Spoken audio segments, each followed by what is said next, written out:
Welcome students. Today we move to active and passive voice, future indefinite tense, and exercise number 1. This exercise is based on future indefinite tense. Simple future. क्या होता है sentence में? Simple future में मैं जाऊंगा, मैं खाऊंगा, मैं लिखूंगा, मैं पढ़ूंगा, वो एक पत्र लिखेगी, she will write a letter, मैं फुटबॉल खेलूंगा, आई शैल प्ले फुटबॉल, मैं आपको अंग्रेजी पढ़ाऊंगा, I shall teach you English, हम फुटबॉल मैच खेलेंगे, we shall play a football match. क्या हो रहा है? सब्जेक्ट के साथ विल या शैल, फिर वर्ब की फर्स्ट फॉर्म, शैल प्ले या विल प्ले, शैल राइट या विल राइट। लेकिन जब हम पैसिव में जाएंगे, ध्यान रखिएगा, पैसिव में जाएंगे तो क्या होगा? या तो विल भी आएगा, ध्यान रखना, और या क्या आएगा? शैल भी। विल या शैल के बाद बी जोड़ रहा हूं मैं, और फिर वर्ब की थर्ड फॉर्म। हमेशा आपको ध्यान ही, आपको पता है कि पैसिव वॉइस में वर्ब की हमेशा थर्ड फॉर्म आती है, ये नोट करेंगे आप। तो यहां पर भी पैसिव वॉइस में will be, shall be plus verb की थर्ड फॉर्म, विल या shall plus be plus verb की थर्ड फॉर्म। कॉमन नियम क्या है? ऑब्जेक्ट सब्जेक्ट बन जाता है और सब्जेक्ट ऑब्जेक्ट बन जाता है। जैसे the teacher will teach us English, teacher हमें अंग्रेजी पढ़ाएंगे। अब क्या होगा? हमें अंग्रेजी टीचर द्वारा पढ़ाई जाएगी। एक, क्योंकि ये जो अस है मैं इसको ले लिया पहले। अस क्या है? अस क्या है? अरे अस इनडायरेक्ट ऑब्जेक्ट है, सजीव है, प्राणी है, आप इसको भी ले जा सकते हो। अच्छा, इंग्लिश आपके पास, आप इंग्लिश आगे ले जाते हैं तो ठीक लगेगा सेंटेंस। तो आप इंग्लिश को अगर आगे ले जाओगे तो ध्यान रखना, आपने इसको प्रायोरिटी नहीं दी, इसको सेकंड नंबर कर दिया, इसको फर्स्ट नंबर कर दिया, तो इसके आगे टू या फॉर लगाओगे। ये रहेगा अपनी जगह पर, लेकिन किसके साथ रहेगा? टू या फॉर के साथ। अब वो टू या फॉर लगवाना पड़ेगा। English will be taught to us, English will be taught us नहीं होगा, गलत माना जाएगा। English will be taught to us. Clear हो गया? जैसे मैं कहता हूं my father will bring me a cycle, मेरे पिताजी मेरे लिए एक साइकिल लाएंगे। अब आपने कहा साहब ऐसा करते हैं, हम साइकिल को लेते हैं पहले, साइकिल मेरे पिताजी द्वारा मेरे लिए लाई जाएगी, तो क्या होगा? Cycle will be brought for me, ध्यान रखना, मी नहीं आएगा केवल, cycle will be brought, me नहीं होगा, cycle will be brought for me by my father. तो ये चीज ध्यान रखनी है। The teacher will teach us English, आप किसको रखना चाहते हो? चलो आप लोग इंग्लिश को रखते हैं, चलो ठीक है। इंग्लिश के साथ क्या आएगा? आपको पता ही है कि विल बी, इंग्लिश साथ मिलाता है तो विल बी। थर्ड फॉर्म बताओ टीच का, डॉट। अब क्या आना? दूसरा ऑब्जेक्ट अस भी तो आना है, डॉट अस नहीं होगा, डॉट टू अस होगा हमको, ये मैं कहना चाह रहा था। By the teacher, by the teacher. Next, second sentence, why will the teacher beat them, अध्यापक उनको क्यों पीटेंगे? वे अध्यापक द्वारा क्यों पीटे जाएंगे? जो देम है, ये देम पहले आ जाएगा, सब्जेक्ट बनेगा, इसके साथ विल आता है या शैल आता है? विल आता है, तो क्या हो जाएगा? व्हाई विल दे, बचा क्या? बी, उसको मत भूलना बी को, तो क्या बना?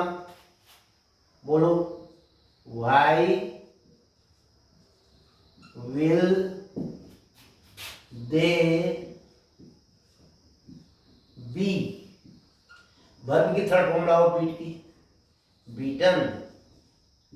Why will they be beaten by the teacher, the teacher पीछे आ जाएगा, सब्जेक्ट था और ऑब्जेक्ट बन गया, question mark.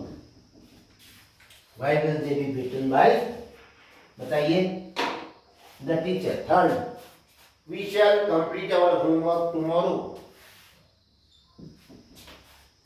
We shall complete our homework. Our homework आगे जाएगा, इसके साथ विल आता है, तो क्या होगा, our homework will be completed, हमारा गृह कार्य पूरा कर लिया जाएगा हमारे द्वारा कल को। कैसे कहोगे, सब्जेक्ट क्या बनेगा, our homework will be completed, will be completed, our homework will be completed by, या tomorrow पहले ले लो, एक ही बात है, tomorrow by us, हमारे द्वारा। Next, will Sarita sing a sweet song, क्या सरिता एक मधुर गीत गाएगी, विल सिंग आया है, अब क्या हो जाएगा, विल बी संग या शैल बी संग, एसयूएनजी, तो क्या कहोगे, अ स्वीट सॉन्ग, ऑब्जेक्ट को आप आगे लाओगे, लेकिन क्या है ये सब्जेक्ट, ये विल है क्या, तो आप भी विल को आगे रख दोगे, स्वीट सॉन्ग के साथ भी विल आता है, विल अ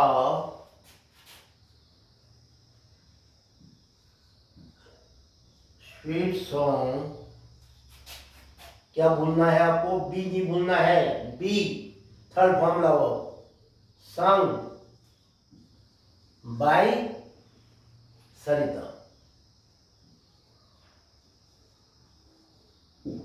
क्वेश्चन मार्क, क्या सरिता के द्वारा एक मधुर गीत गाया जाएगा, वाई विल गर्वित not give you a book, गर्वित आपको एक पुस्तक क्यों नहीं देगा, ध्यान दो, भाई तो रहेगा ही, भाई के साथ विल भी रहेगा, क्योंकि यहाँ अब बुक पहले आने वाला है, यू को हम पीछे रख रहे हैं अभी, ध्यान रखना, तो यू के आगे 2 या 4 आएगा, तो अब बुक को पहले ला रहे हो तो विल आता है, तो वाई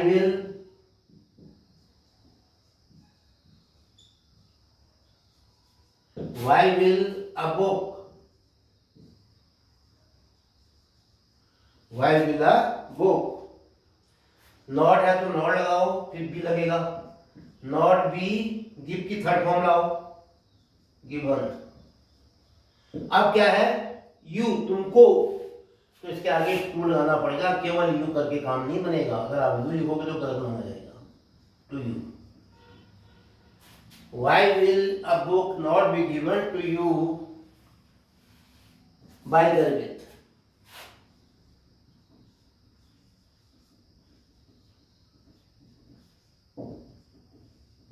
by गर्वित, yes, they will never help us in difficulty, वे हमारी मदद कठिनाई में कभी नहीं करेंगे, वे हमारी मदद मुसीबत में कभी नहीं करेंगे, वे मदद कभी नहीं करेंगे, किसकी, हमारी, हेल्प एस, हेल्प वर्ब है, उसके बाद एस आया है, एस का नॉमिनेटिव केस क्या होता है, वी, क्या होता है, वी के साथ क्या आती है हेल्पिंग वर्ब, शैल, नॉट लगना है, नॉट का भी ध्यान रखना, वी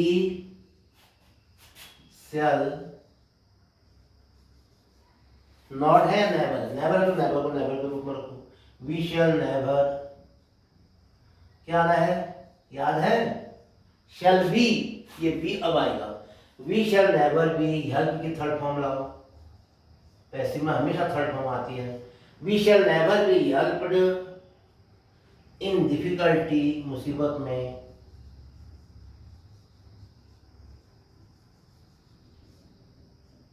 इन डिफिकल्टी, बाय, दे को यहां ले आओ, दे का ऑब्जेक्टिव केस बताओ, बाय देम, नेक्स्ट क्या हुआ, हमारी मदद उनके द्वारा मुसीबत में कभी नहीं की जाएगी, will Lata not complete her homework, क्या लता अपना गृह कार्य पूरा नहीं करेगी, अब क्या हो जाएगा, क्या गृह कार्य, क्या उसका गृह कार्य लता के द्वारा, या कहोगे क्या लता के द्वारा अपना गृह कार्य पूरा नहीं किया जाएगा, तो होमवर्क के साथ भी विधि आता है, तो क्या होगा, विल हर होमवर्क, ये जो हर होमवर्क है ये पहले चला जाएगा, will her homework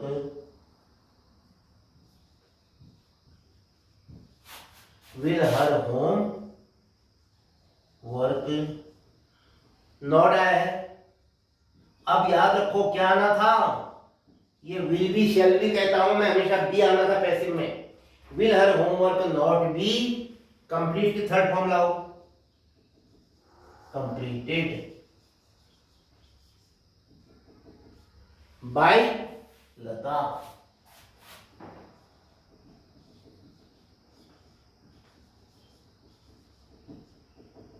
question mark, क्या लता द्वारा अपना गृह कार्य पूरा नहीं किया जाएगा?